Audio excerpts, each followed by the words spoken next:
Moist heat sterilization क्या होता है या मॉइस्ट हीट स्टरलाइजेशन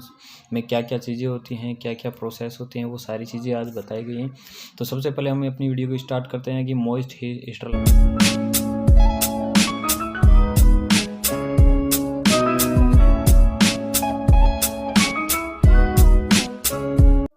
हेलो दोस्तों, welcome my YouTube channel my self Manoj Kumar. आज का हमारा टॉपिक होगा मॉइस्ट हीट स्टरलाइजेशन क्या होता है। यानी कि हमारी जो माइक्रोबायोलॉजी थी उसके अंदर एक यूनिट चल रही थी स्टरलाइजेशन एंड डिसइंफेक्शन, यानी कि स्टरलाइजेशन और डिसइंफेक्शन वाली यूनिट चल रही थी। तो उस यूनिट के अंदर हमारा आज का जो टॉपिक बताया गया है, जो आज का हमारा टॉपिक होगा वो होगा मॉइस्ट हीट स्टरलाइजेशन, अर्थात मॉइस्ट हीट स्टरलाइजेशन क्या होता है या मॉइस्ट हीट स्टरलाइजेशन में क्या क्या चीज़ें होती हैं, क्या क्या प्रोसेस होते हैं, वो सारी चीज़ें आज बताई गई हैं। तो सबसे पहले हम अपनी वीडियो को स्टार्ट करते हैं कि मॉइस्ट हीट स्टरलाइजेशन, जो हमारा जो टॉपिक होगा आज का वो होगा क्या, मॉइस्ट हीट स्टरलाइजेशन। और जो ये मॉइस्ट हीट स्टरलाइजेशन है ये कौन सी यूनिट का टॉपिक है, हमारी माइक्रोबायोलॉजी की जो स्टरलाइजेशन एंड डिसइंफेक्शन वाली यूनिट है उसका ये टॉपिक है। चलते हैं हम हमारी वीडियो को आगे स्टार्ट करते हैं। तो सबसे पहले हम देख लेते हैं कि जो मॉइस्ट हीट स्टरलाइजेशन होता है, मॉइस्ट हीट स्टरलाइजेशन होता है, यानी कि जो मॉइस्ट हीट स्टरलाइजेशन होता है ये क्या का, इसके अंदर कौन कौन सी चीज़ें रहती हैं। सबसे पहले मैं आपको बताता हूँ कि जो मॉइस्ट हीट स्टरलाइजेशन इसका उपयोग होता है किसी भी इंस्ट्रूमेंट वगैरह को या कोई भी इंस्ट्रूमेंट को क्या करना, स्टरलाइज करना या फिर ऑर्गेनिज्म या डिसइंफेक्शन करना। तो इसमें देख लेते हैं कि दिस मेथड ऑफ स्टरलाइजेशन में बी यूज डिफरेंट टेम्परेचर, यानी कि जो मेथड होता है स्टरलाइजेशन का उसको यूज किया जाता है डिफरेंट टेम्परेचर, यानी कि अलग अलग टेम्परेचर के पर क्या होता है जो स्टरलाइजेशन होता है, यानी कि जो मॉइस्ट हीट स्टरलाइजेशन होता है उसको अलग अलग मेथड के अंदर या अलग अलग टेम्परेचर के अंदर क्या किया जाता है, इसका यूज किया जाता है। तो मैं देख लेता हूँ कि जो मॉइस्ट हीट स्टरलाइजेशन है, मैं आपको बताता हूँ जो मॉइस्ट हीट स्टरलाइजेशन हो उसके कितने मेथड होते हैं। तो सबसे पहले आपको बताता हूँ कि जो मॉइस्ट हीट स्टरलाइजेशन होते हैं उसके 3 मेथड होते हैं, यानी कि 3 मेथड के अंदर क्या होता है, मॉइस्ट हीट स्टरलाइज होता है। तो सबसे पहला मेथड होता है first method 8 temperature below 100 degree Celsius, यानी कि जब टेम्परेचर क्या होगा 100 डिग्री सेल्सियस से कम होगा, एक तो ये मेथड होता है। और सेकंड मेथड क्या होता है 8 टेम्परेचर ऑफ 100 डिग्री सेल्सियस, यानी कि अगर टेम्परेचर 100 डिग्री सेल्सियस होता है एक मेथड। और लास्ट जो थर्ड मेथड होता है हमारी मॉइस्ट हीट स्टरलाइजेशन का, वो मेथड होता है कि 8 टेम्परेचर अबव 100 डिग्री सेल्सियस, यानी कि जो हमारा टेम्परेचर होता है, जो मेथड का जो टेम्परेचर होता है वो क्या हो 100 डिग्री सेल्सियस से इन ज़्यादा हो। तो ये जो 3 मेथड है हमारी मॉइस्ट हीट स्टरलाइजेशन के, जिसके द्वारा हम अपने इंस्ट्रूमेंट वगैरह को स्टरलाइज करते हैं। तो हम देख लेते हैं कि हमारे जो तीनों मेथड हैं इनके बारे में हम बता चुके हैं कि ये 3 मेथड्स हैं मॉइस्ट हीट स्टरलाइजेशन के अंदर उपयोग में लिए जाते हैं। तो सबसे पहले हम देख लेते हैं 8 टेम्परेचर बिलो 100 डिग्री सेल्सियस, यानी कि हमारा फर्स्ट मेथड कौन सा आएगा कि जो टेम्परेचर होता है वो 100 डिग्री सेल्सियस से क्या हो, बिलो हो। तो हमारा सबसे पहला जो मेथड होता है ये होता है। तो जो हमारा 100 डिग्री सेल्सियस से बिलो वाला टेम्परेचर वाला मेथड है, तो इसके अंदर जो फर्स्ट चीज़ आएगी पास्चुरेशन ऑफ द मिल्क, यानी कि इनके इसके अंदर सबसे पहले इस मेथड का उपयोग कहाँ उपयोग किया जाता है, पास्चुरेशन मिल्क, यानी कि जो मिल्क होता है हमारा उसको पास्चुरेशन करने के अंदर हेल्प करता है। कौन सा मेथड 8, यानी कि बिलो द 100 डिग्री सेल्सियस वाला। इसमें क्या होते हैं 2 type of the method use, यानी कि इसके अंदर क्या होते हैं, तो 2 टाइप के मेथड यूज करते हैं। मैं आपको बता देता हूँ कि 2 type of the method use होते हैं, जिसके अंदर क्या होता है जो फर्स्ट मेथड होता है उसके अंदर क्या होता है 63 डिग्री सेल्सियस होती है, किसके लिए 3 मिनट्स के लिए। मैं आपको दिखा देता हूँ अलग से, यानी कि ये 63 डिग्री सेल्सियस आपको दिख रहा है कितने मिनट के लिए, 30 मिनट्स के लिए होते हैं। और जो फ्लैश मेथड यानी कि दूसरा मेथड होता है वो कौन से होता है कि 72 डिग्री सेल्सियस होता है, किसके लिए 2 सेकेंड नहीं सॉरी 20 सेकेंड होगा ये, यहाँ पर क्या है 20 सेकेंड। यानी कि जो पास्चुरेशन जो मिल्क होता है उस पास्चुरेशन मिल्क को करने के लिए 2 मेथड की आवश्यकता है। एक तो फर्स्ट मेथड क्या होता है कि 63 डिग्री सेल्सियस जो टेम्परेचर दिया जाता है वो कितने मिनट के लिए 30 मिनट के लिए जाता है। और दूसरा मेथड क्या होता है 72 डिग्री सेल्सियस टेम्परेचर दिया जाता है, वो क्या होता है 20 सेकेंड के लिए दिया जाता है। ओके गाइज, तो इस मेथड के अंदर मैं आपको बता दिया कि इस वजह से ये चीज़ें होती हैं। तो इसमें देख लो मैं आपको एक शॉर्ट एंड स्वीट ट्रिक बता देता हूँ, यानी कि जो टेम्परेचर होता है बिलो 100 डिग्री सेल्सियस वाले, इसके अंदर फर्स्ट चीज़ में क्या होता है पास्चुरेशन करते हैं, यानी कि जो मिल्क को पास्चुरेशन करते हैं उसके अंदर इसका हेल्प करते हैं। तो इसके हेल्प के लिए इसको जो लर्न करने के लिए या इसको हमेशा के लिए याद रखने के लिए मैं आपको एक ट्रिक बता देता हूँ कि LT LT HT LT। तो LT LT का मतलब क्या होता है कि लो टेम्परेचर लो टाइम, यानी कि कम टेम्परेचर होता है,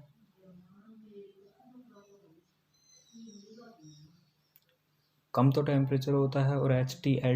आएगा, सॉरी ये एच टी यानी कि हाई जो टाइम होता है, ठीक है। उसके बाद क्या होता है कि जो हाई एच टी का मतलब क्या होता है कि हाई टेम्परेचर और लो टाइम होता है।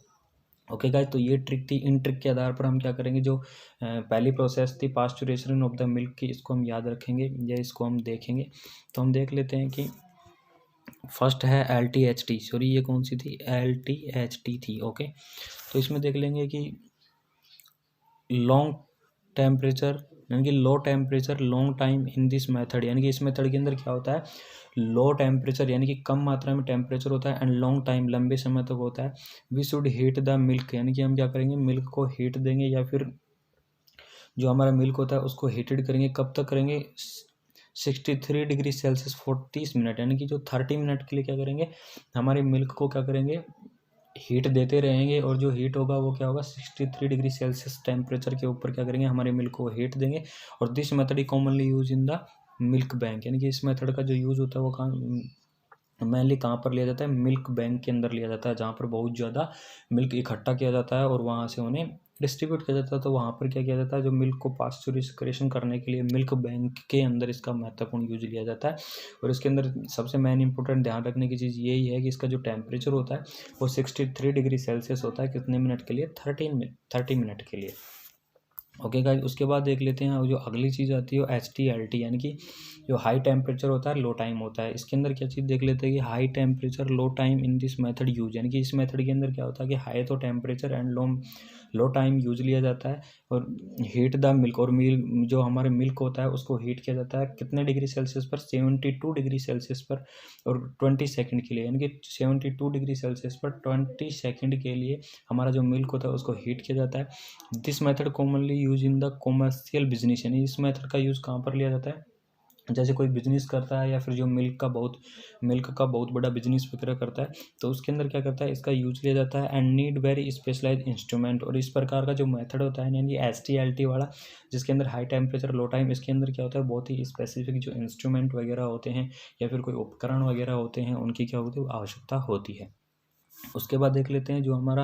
ब्लो था 100 डिग्री सेल्सियस, उसके अंदर फर्स्ट था पास्चुराइजेशन ऑफ द मिल्क, और सेकंड क्या आएगा, सेकंड आएगा इंस्पिसेशन, यानी कि इंस्पिसेशन के अंदर क्या क्या चीज़ें होती हैं। तो मैं बता देता हूँ आपको, जो इंस्पिसेशन के अंदर क्या होते हैं, यानी some eggs media are represent sterile, यानी कुछ एग होते हैं, यानी कुछ जो स्टरलाइजेशन करने के लिए कोई भी चीज़ को, उसके जो एग्स होते हैं, जैसे कोई ऑर्गेनिज्म वगैरह के, मैं बता देता हूँ एग्जांपल के लिए, जैसे कोई ऑर्गेनिज्म को हम स्टरलाइज कर लेते हैं तो उनके एग्स होते हैं वो कम्प्लीटली नहीं मर पाते हैं। तो इसी प्रकार इसी में बताया गया है कि सम एग मीडिया, यानी कुछ एग मीडिया आर रिप्रेजेंट स्टरलाई, यानी कि उन्हें स्टरलाई किया जाता है हीटिंग कब तक, यानी कि 80 to 85 degree Celsius for half an hour, यानी कि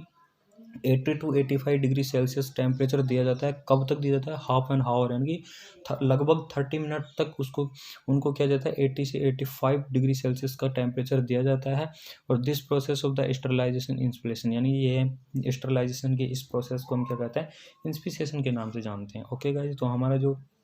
मोइस्ट हीट स्टरलाइजेशन के अंदर जो फर्स्ट प्रोसेस थी, at temperature blow 100 degree Celsius, इसमें कंप्लीट हो चुका है, जिसके अंदर दो चीज़ें थी, पहले थी पास्चुराइजेशन ऑफ द मिल्क और सेकंड थी इंस्पिसेशन। उसके बाद देख लेते हैं हमारी जो सेकंड प्रोसेस होती है मोइस्ट हीट स्टरलाइजेशन के अंदर, वो चीज़ आती है at a temperature about 100 degree, यानी कि 100 डिग्री सेल्सियस, यानी कि जो टेम्परेचर होता है वो 100 डिग्री सेल्सियस से अबाउ होता है। तो इसके अंदर क्या क्या चीज़ें होती हैं और क्या क्या होता है, तो इसके अंदर देख लेते हैं कि water boil use its vapour pressure equal that of the sure atmosphere, यानी कि जो 100 डिग्री सेल्सियस से ऊपर क्या होता है, जो वाटर बॉइल्स होकर किसमें, वेपर्स, यानी कि जो वाष्प होता है उसके अंदर क्या करता है, परिवर्तन हो जाता है, इसका यूज़ कर लिया जाता है, या इक्वली होता है एटमॉस्फेयर, यानी कि यहाँ किसके इक्वल, जो हमारा एटमॉस्फेयर हो जाता है उसके इक्वल हो जाता है, ठीक है। वैन यानी जब the atmosphere pressure is low, जब क्या होगा, जो एटमोसफियर प्रेशर क्या होगा, हमारा वातावरण का प्रेशर लो होगा, देन तब बॉइलिंग टेम्परेचर इज आल्सो रहे, तब क्या होगा, जो बॉइलिंग टेम्परेचर होगा वो ऑल्सो रहे, यानी कि ऑल्सो क्या होगा, एवरेज में होगा या मेंटेन होगा। ठीक है, इसमें बताया गया है कि जब क्या होगा, हमारा जो एटमॉस्फेरिक प्रेशर है, मैं आपको बता देता हूँ कि इसमें ये बताया जब वहन यानी जब एटमॉस्फेयर प्रेशर लो होगा then the boiling temperature also रहे, तो बॉइलिंग टेम्परेचर क्या होगी, आल्सो क्या होगी, रेंज में होगी। ओके गाइज, उसके बाद देख लेता हूँ eight normal pressure water boil, यानी कि जो नॉर्मल जो प्रेशर वाटर होता है वो 100 डिग्री सेल्सियस पर बॉईल हो जाता है। यानी कि इसमें बताया गया है कि जो नॉर्मली जो वाटर होता है वो 100 डिग्री सेल्सियस के ऊपर क्या होता है, बॉईल हो जाता है। बट लेकिन when pressure inside the close vessels increase the temperature, but लेकिन जब प्रेशर कहाँ लगता है, कोई क्लोज वेसल्स यानी कि कोई पतीले जैसे टाइप में या फिर कोई पतीले जैसी चीज़ में क्या होता है, अगर प्रेशर इनसाइडली तरीके से लगता है तो वाटर बॉईल आल्सो इंक्रीज, तो वाटर क्या होगा, इंक्रीज यानी बॉईल हो जाएगा, या उसकी जो बॉईल की जो 100 डिग्री सेल्सियस से बढ़कर ज़्यादा हो जाएगी। उसके बाद देख लेते हैं जो this principle has been applied in autoclave and pressure cooker, यानी कि जो इस प्रकार का प्रिंसिपल है ना, जो 100 डिग्री सेल्सियस वाटर बॉईल होता है वो वेपोर हो जाता है, या फिर वाटर बॉईल होता है 100 डिग्री सेल्सियस पर होता है। बट लेकिन जब किसी हम जो क्लोज वेसल्स यानी कि ये क्लोज विजल्स यानी क्लोज विजल्स के टाइप यानी कि एक बंद बर्तन के टाइप के अंदर अगर हम उसे बॉईल कर लेते हैं तो उसका जो टेम्परेचर है वो बढ़ जाता है। तो इस प्रकार का जो ये प्रिंसिपल है ना आपका, यानी कि this principle has been applied autoclave and pressure cooker, यानी कि ये जो इस टाइप का जो प्रिंसिपल है वो कहाँ पर अप्लाई करते हैं, ऑटोक्लेव एंड प्रेशर कुकर के अंदर। तो मैं आपको बता दूँ इसके अंदर आपके भी मन में ये विचार आ रहा होगा कि यहाँ पर जो इस प्रोसेस के अंदर क्या था, एक ऑटोक्लेव का डिस्क्रिप्शन था या ऑटोक्लेव की एक प्रक्रिया थी। तो मैं आपको बता दूं कि ऑटोक्लेव की प्रक्रिया अगली वीडियो के अंदर कम्प्लीटली आपको मिल जाएगी, यानी कि ऑटोक्लेव का पूरा प्रॉपर डिस्क्रिप्शन मिलेगा, अलग से वीडियो मिलेगी ऑटोक्लेव की। ठीक है गाइज, और अब देख लेते हैं हमारा जो मॉइस्ट हीट स्टरलाइजेशन था। तो मॉइस्ट हीट स्टरलाइजेशन के अंदर फर्स्ट प्रोसेस हो गई, सेकंड प्रोसेस होगी और थर्ड प्रोसेस को देखते हैं। तो थर्ड प्रोसेस कौन सी थी, at temperature of the 100 degree Celsius, यानी कि जब टेम्परेचर 100 डिग्री सेल्सियस पर हो तो तब क्या होगा, आपको पता है 100 डिग्री सेल्सियस पर बॉइलिंग हो जाता है, तब क्या होगा, बॉइलिंग होगा। तो बॉइलिंग के अंदर क्या क्या चीज़ें कैसे कैसे बॉइल होंगी इसकी स्टडी कर लेते हैं। तो क्या करेंगे, बॉइल फॉर 10 to 13 मिनट में kill the most of the vegetative form, यानी कि जो बॉइलिंग करते हैं 10 to 30 यानी कि 10 to 30 मिनट्स तक क्या करेंगे, हम बॉईल करेंगे तो मोस्टली जो वेजिटेटिव फॉर्म के अंदर वो किल हो जाते हैं। बट लेकिन जब 10 से 30 मिनट तक हम कोई चीज़ को बॉईल कर लेते हैं तो मोस्टली जो ऑर्गेनिज्म वगैरह होते हैं वो नष्ट हो जाते हैं या फिर डिसइंफेक्ट हो जाते हैं। बट लेकिन many spore with stand boiling, लेकिन कुछ स्पोर होते हैं जो कि stand boiling for a considerable time, यानी कि कुछ स्पोर होते हैं जो कि कंसिडरेबल टाइम यानी कि बहुत कम टाइम लेते हैं या फिर ज़्यादा टाइम भी ले सकते हैं, यानी कि कंसिडरेबल टाइम लेते हैं। तो इसके अंदर क्या चीज़ें बताई गई है, यानी कि इसके अंदर यही चीज़ बताई गई है कि बॉइलिंग जब हम 10 to 13 मिनट तक कर लेते हैं तो मोस्टली ऑर्गेनिज्म वगैरह most of the vegetative form के अंदर किल होते हैं। बट लेकिन जो मैनी स्पोर होते हैं ना, वो स्टैंड होते हैं एंड कंसिडरेबल टाइम लेते हैं वह, यानी जब better method are not available, जब क्या होता है कि जब बॉयल के अलावा अगर कोई बेटर मेथड यानी कि कोई भी मेथड स्टरलाइजेशन का अवेलेबल नहीं होता है, तब क्या करते हैं, जो बॉइलिंग होते हैं ना, may be use for a glass rinse. तो बॉइलिंग करते हैं किसके लिए, एक ग्लास रिंज से हम क्या करते हैं, बॉइलिंग प्रक्रिया स्टार्ट करते हैं या फिर बॉइलिंग करते हैं किससे, एक ग्लास रिंज से। It is not recommended for sterilisation, यानी कि ये स्टरलाइजेशन के लिए रिकमेंडेड नहीं होती है। यानी कि जो प्रोसेस होती है ना ग्लास रिंज वाली प्रोसेस, ये ग्लास रिंज वाली प्रोसेस क्या होती है कि it is not recommended for the sterilisation, यानी कि स्टरलाइजेशन के लिए रिकमेंड नहीं होती है ऑफ इंस्ट्रूमेंट, यानी कि कोई भी इंस्ट्रूमेंट को स्टरलाइजेशन करने के लिए इसकी ये प्रोसेस रिकमेंड नहीं होती है।